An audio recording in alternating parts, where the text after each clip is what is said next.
ባለውለታዬ ባለውለታዬ ከአመድ ያነሳኸኝ ከትቢያ ተጥዬ ተመስገን ጌታዬ።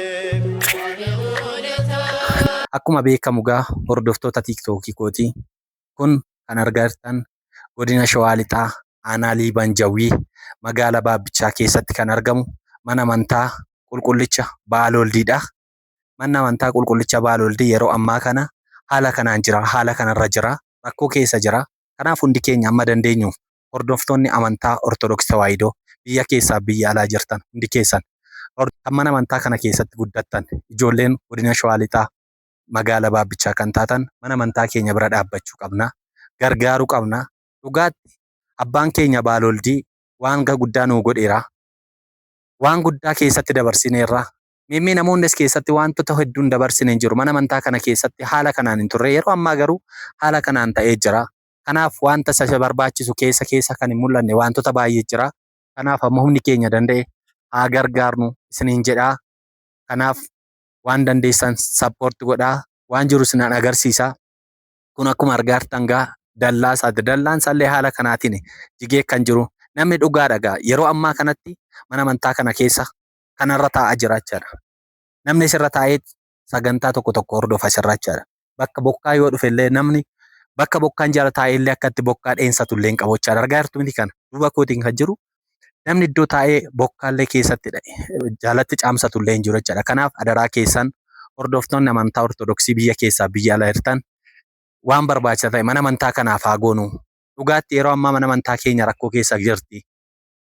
Manni amantaa keenya haala kanaan jirti. Manni amantaan kun yoo danda'ame akka haaraatti ijaaramuu qaba.